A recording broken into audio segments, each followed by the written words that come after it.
Andy, these short weeks, they're great because Yeah. they're short weeks, but they really mess you up. It's hard for me to believe it's Wednesday already. For some, it feels like a Tuesday, Yeah. and But I'll take it. I'll take I'll, one of I'll these. I'm definitely gonna take it. So Yeah. Some weeks I think you pay for it. Like, you have a short week and you just have to compress 5 days worth of work into four. But some weeks you don't. And like this week, I yeah, actually ended up doing a lot on Monday because I wanted to. And so I actually entered this week feeling more caught up than I have in a while. So I'm fine with it being Wednesday. I'm good. I'm good. Happy Wednesday. Happy November 13th. yes, happy indeed, happy indeed. Um, so it's just one of those it's one of those weird weekends, and so it's a great fall weekend here. It's got a little chilly here. Yeah. It's getting really good. So it's getting really good. All right, Andy, let's get into our topics for today. Let's do it. Let's get into our thing. So you want to start NFL or where do you want to go? Hey, I can always talk NFL, Dave. I'll go wherever you All want to right, go. Again, let, you're the senpai let, here. I'm just let, along for the ride. let's go favorite to worst here, Andy. Okay. So All right. let's do that. So let's start NFL thing. And Andy, we had I guess it was kind of crappy Monday night game. We're gonna have an even a crappier Monday night game here with the Cowboys coming up. But Yeah. the Dolphins won. I don't see how the Dolphins get to 9 wins the rest of this year. And the Rams, I had a lot of hopes for. They should have rolled over the way Yeah. they'd been playing the Dolphins, but the Dolphins have been playing some good football. I think they dug themselves too big of a hole. But Andy, what I want to do is I want to look at the current NFL standings Okay. and I want to tell you the division leaders. Okay. I want you to tell me whether you have confidence that that's going to be the division leader at the end of the year. So we're in week 10. I mean, we just finished week 10. Okay. So you tell me if this team is going to be in first place at the end of the year. Okay? It doesn't necessarily mean the team is good. It just means that they're going to win their potentially It just lousy division. it just means that they're going to win their lousy division. Okay. All Okay? right. I can do that. All right. All right. So let's start. We're going to go AFC first. Okay. Buffalo Bills lead the Miami Dolphins by four whopping games, Andy. Yeah. Yeah. Four The whopping games. I would say the Dolphins still have an outside chance to make it because they really the two injury was rough. I still think they're a very talented team with a good coach. So I'm not counting them out, but the Bills definitely win the division. Okay, that's it. Yeah, the Dolphins are 3-6. I mean, you could still they could 9-7. They could make it. I just looking at their schedule, I just don't see it, but Yeah. it's possible. Okay, AFC North, Steelers 7-2. Ravens are 7-3. They have a big game this weekend against the two of them this Yeah. weekend. Yeah. Um, Well, Steelers are they're the leader now? Or are they going to be the leader at the end? so look, I think I have extra faith in the Ravens, even though I don't want to, right? And it's trauma induced from last season. This weekend's game is a really big game. It's going to tell us if the Steelers are for real, which they might be. I don't know, which they might be, or if the Ravens are going to be consistent or not because they're still up and down too weirdly. I think the Ravens pull it off. I think the Ravens win the division. I think the Ravens are still potentially the greatest threat in the AFC, but I could be wrong. The Steelers are just surprising me week in and week out. But I think it's the Ravens, Dave. Yep, I would agree with you on all your points about the Ravens. Okay, AFC South. Houston is up 2 games on the Indianapolis Colts. It Yeah. feels like it should be a lot bigger than that, but Yeah, every year you look at the AFC South and you think this is the year that division's really going to step up and get good. And then every year you're like, oh no, wait, it's the AFC South. They're not good. And then they seem to be stuck there again. I mean, the Jags are doing amazingly terrible. They're playing the Lions in Detroit this week, right? So that's not going to go well for them, I don't think. The Titans are terrible. The Colts seem to be tail spinning. The Texans played a really good game against the Lions. I still think they're a good football team, and yeah, they'll win that division. you looked at that division beforehand and you're like, Houston has CJ Stroud. Indianapolis has Richardson, which I always thought was overrated, but he was still a young, exciting quarterback. Yeah, The Texans had Levis, which was probably the worst, and then Jacksonville had Lawrence, and really Stroud's the only one who's performing in that at all. yeah. Um, okay, AFC West, Kansas City's up 3 games on the Chargers. Where do you think that one? The undefeatable Kansas City Chiefs, Dave. They're Yeah. going to win that division. I mean, the Chargers are playing good football. The Broncos aren't playing bad football, but the Chiefs will win that division. Okay, NFC East. Eagles a half a game up on the Commanders. Big game on Yeah, Thursday. yeah, Where are you leaning yeah. on this I, one? I I think the Eagles are the better team. I think I would have the Eagles in my top five at five. I think the Commanders are doing surprisingly good, but like the Steelers, like the Chargers, I think they're just not quite to that level yet. The Eagles should win the division. All right. Your NFC North Lions up a game on the Vikings. This does seem like it should be a little bit bigger of a gap, but It does, but the Vikings start out really strong and they're still not playing bad. They eked it out over the Jags this last weekend. They're still a threat. I mean, the Lions are in great shape and should win the division, and I think they will. But the Vikings and the Packers are right there, man. They are right there. The Bears aren't. The Bears just fired one coach, the wrong coach, should be their head coach who got fired. But the Packers and the Vikings. I mean, if Detroit slips just a little, if an injury hits that causes a bigger impact, if Jared Goff starts throwing more picks like he did, this weekend. okay. We hear. Okay, we need to move on. Like, stop it. Let's stop it. Stop. Gee whiz. Stop trying to mute I set expectations. your Set excitement. expectations. NFC South, Atlanta, 2 games up on the Buccaneers. The Buccaneers have been playing tough, but they just are running out of weapons. Yeah, like the AFC South, you always go into the season thinking the AFC South might be a little bit better than they're going to be this year, and they're not. The Saints are really like they're a mess. Like I feel bad for whoever takes that head coaching job because that team's going to suck, I think, for a minute. The Yeah. Panthers, at least, are showing signs of life right now, so good on the Panthers. The Falcons could slip, the Bucks could step up. I think they could fight for it down the wire. But I think the Falcons with Kirk Cousins, I think they'll hold on, and I think they'll pull it off. Yeah. Yeah, the Panthers, they played two bad teams. So let's Yeah. just be so all right. NFC West, Arizona's up a half a game on San Francisco. Arizona is the surprise here, Andy. Yeah. They've been playing some good football. They are playing some good football. They've got a good coach, right? I mean, the Eagles had a good head coach and two good coordinators. Not working out as well in Indianapolis right now. I think there's a lot of reasons for that. But man, Cardinals, they are building a team. They are really building a legitimate team. But like the NFC West, I like to say the NFC North is the best division in football, but really, I don't think it is. I think the NFC West owns that title right now. Those are all four good football teams. The Seahawks maybe not playing as well as they could. The Rams, like you said, maybe not playing as well as they could. I think they're all dangerous teams. Anybody could potentially win that division. I think it'll come down to the Cardinals and the Niners. If the Niners continue to get healthy, I think they'll win that division at the end of the season. All right, that was a fun little drill here, Andy. Yeah. So, all right, Andy, let's go through your top five. We're at the end of this segment, so let's try to be quick on the Shut my top. trap is what you're saying.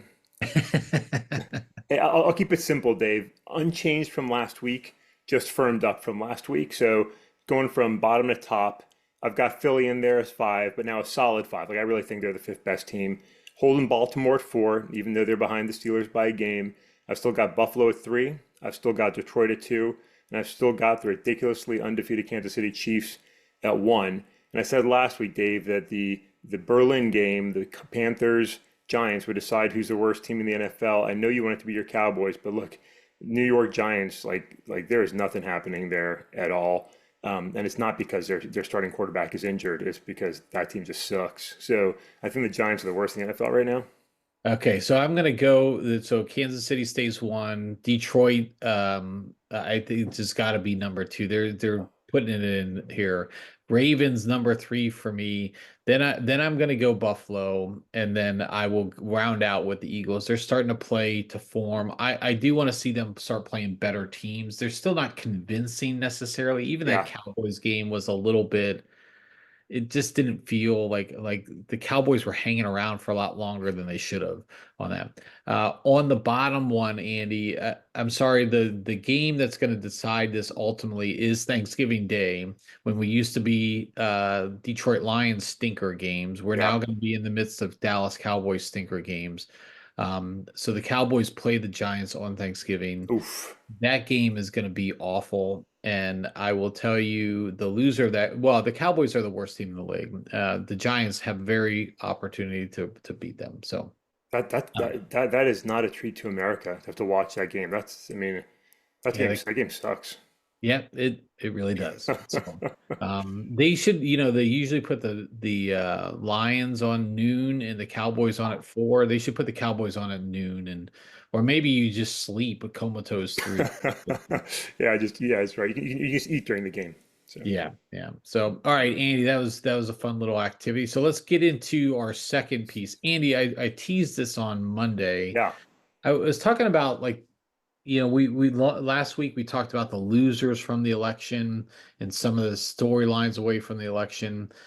I think something that the people that are not taking any responsibility whatsoever, and not that they should, they claim to be unbiased, but the media continues to remain unscathed through this, and I think we saw a really changing dynamic through this election, less about old school media interviews. Kamala Harris didn't do an interview with like mainstream media for months.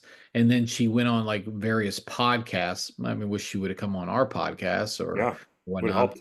but like she went on Call Her Daddy. She went on a couple other big podcasts. And then you had Trump who went on Joe Rogan, and some other podcasts as well. Did a lot of that work. The old school media, is running into credibility challenges, Yeah, frankly. It's hard if you look at I did a survey.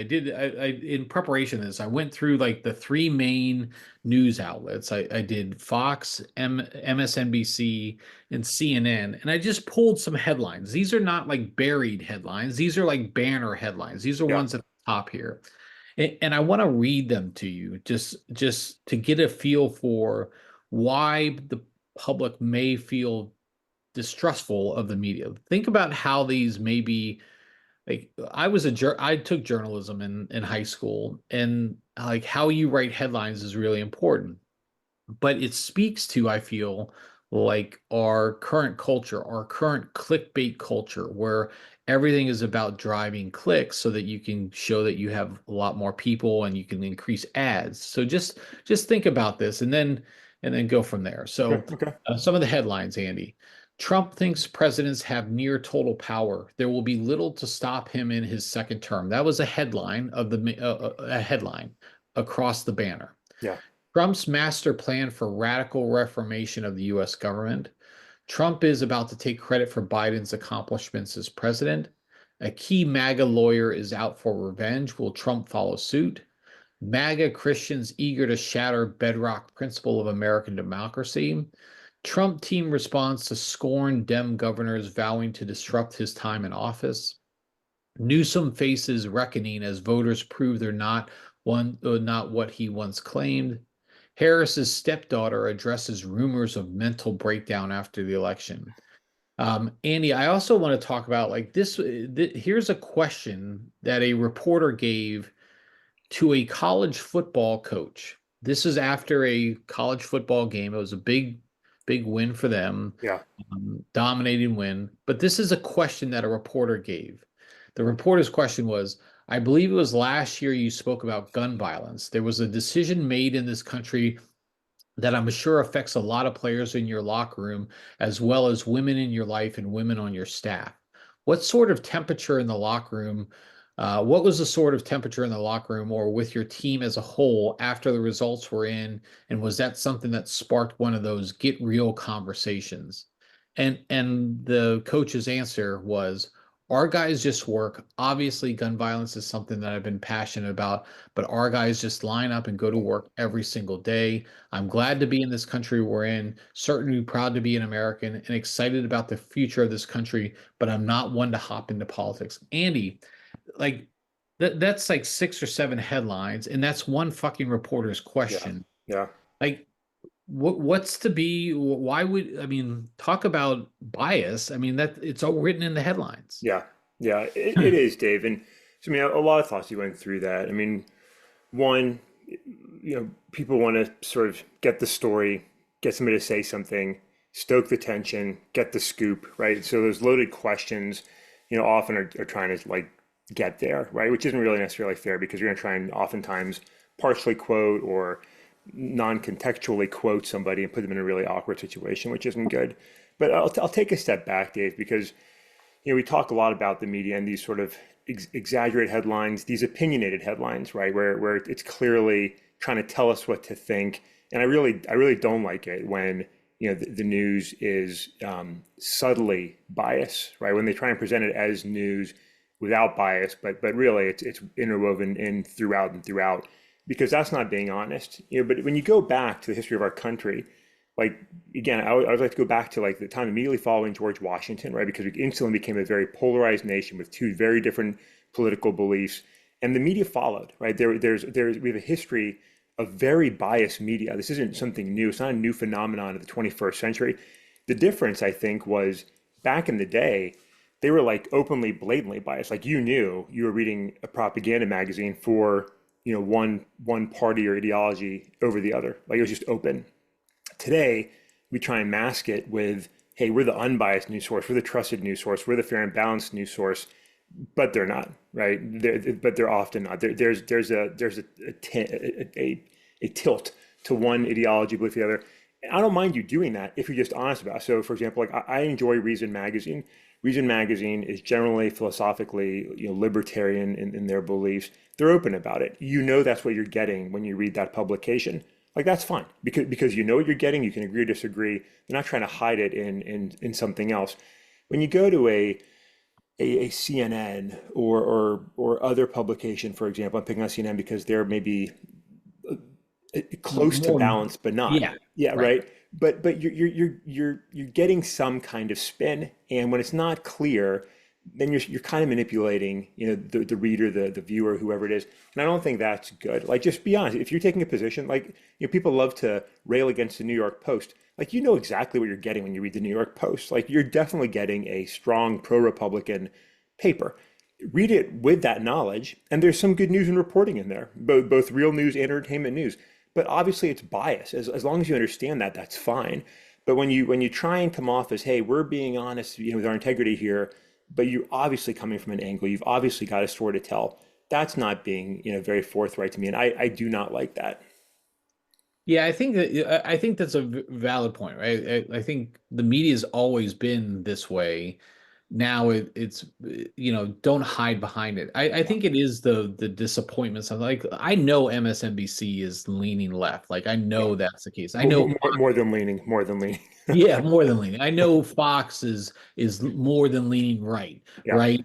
But a lot of those headlines I pulled were from CNN, which I think should like tries to be in the middle of the road. I just feel like there are ways that you can present Trump's radical overhaul of the U.S. government without with it saying is like, hey, here's Trump's plan for that. Now I know that doesn't drive clicks, and I know that that's where the bottom line is, but it does get back into is why are these bloggers, why are these online voices so important?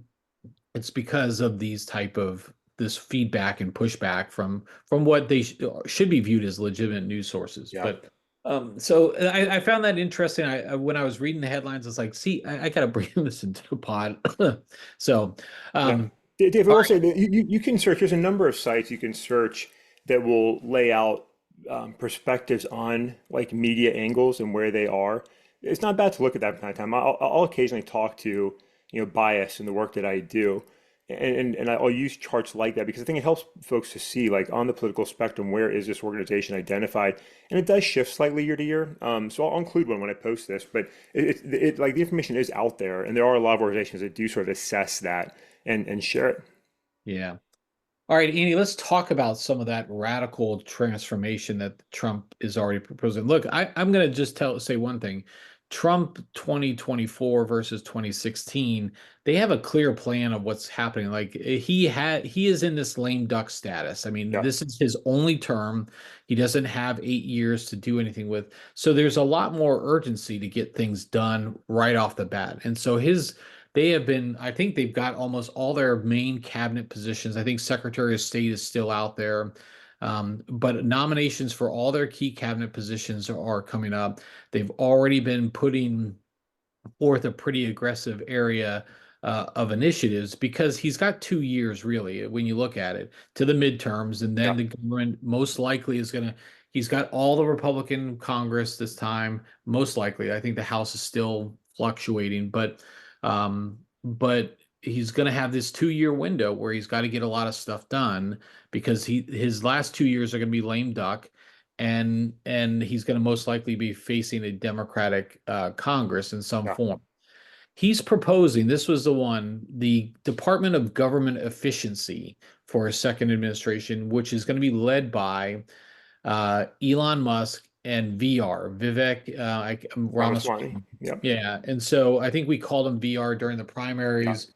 And so these two individuals. Now, look, in concept, I like what this is about, government efficiency, because we all know the greatest social welfare program in the United States is the US, being part of the US government. If once you were in there, you can't ever get out. You can stay for 20 years and retire.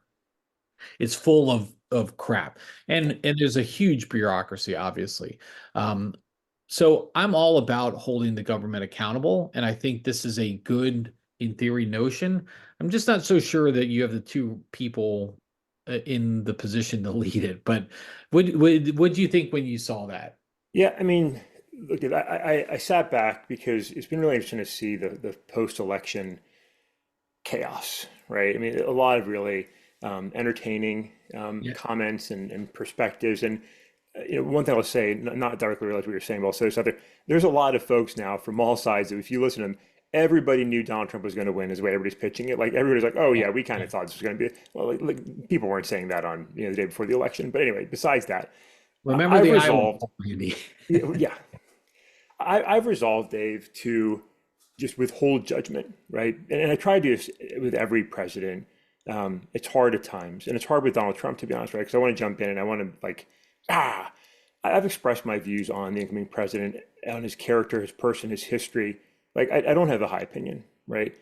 That being said, like, he is elected president of the United States. He is going to be the president for the next 4 years.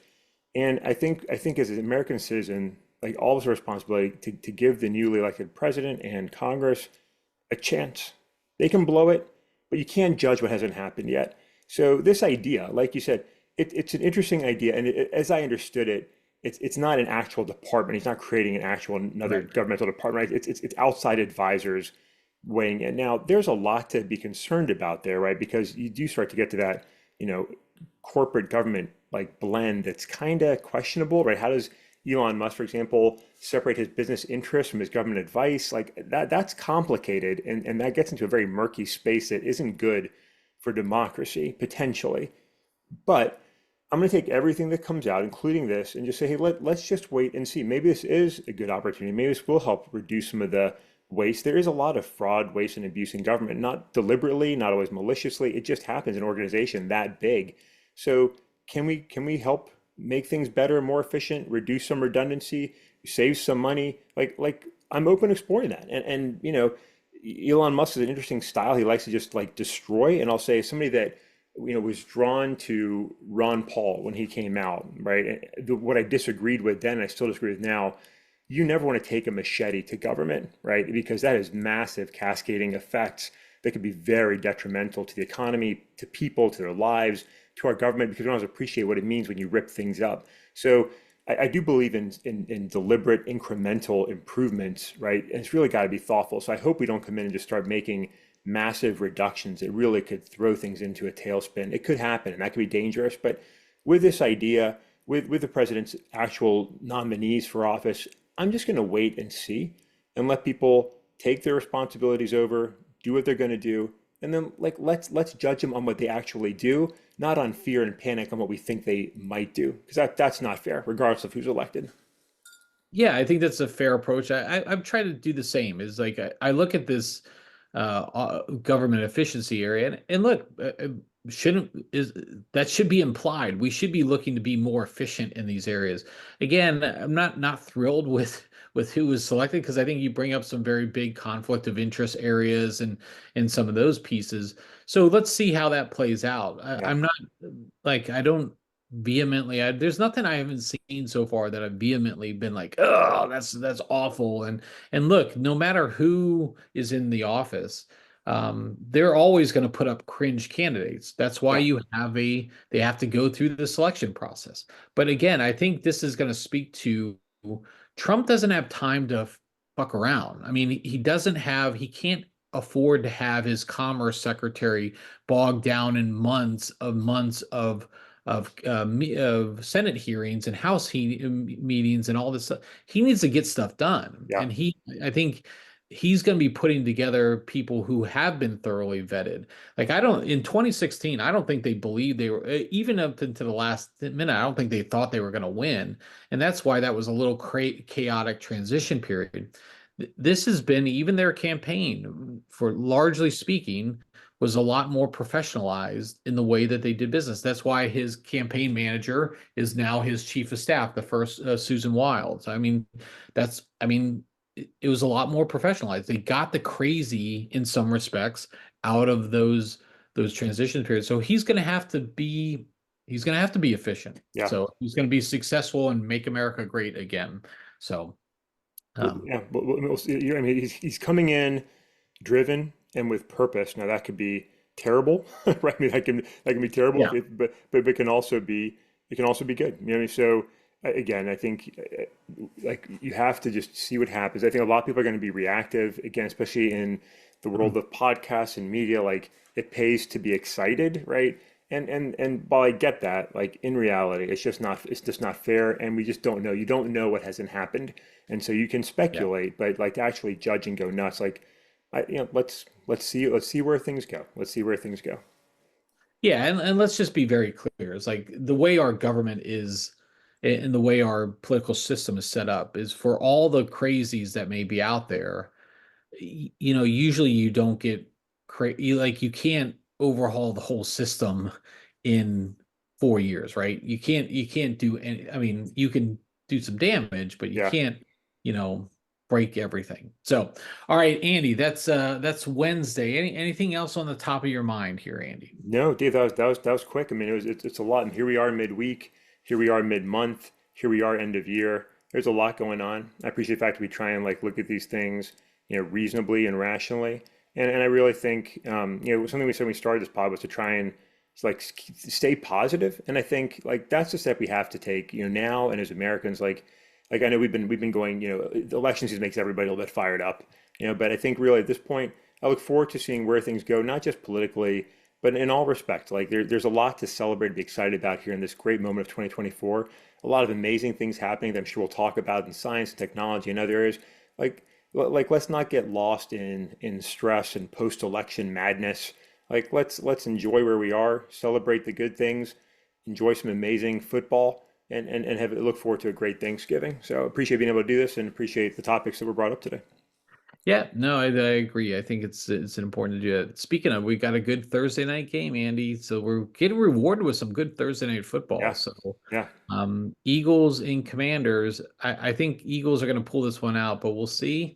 We'll see if Jaden Daniels has hit the rookie wall and maybe going down here or not. The NFL is always about for all the latest crazy about the best player here, the best player there. It takes defensive coordinators a little while, but they eventually figure out schemes. yeah, And the matter of now, can Jaden react to that? So it'll be fun to see, fun to watch. yeah. Agree. Thursday night's gonna be a treat. We'll talk about it a little bit on Friday, I'm sure, and yeah, we'll see where it goes, Dave. All right, Andy. Well, with that, I will catch up with you on Friday then.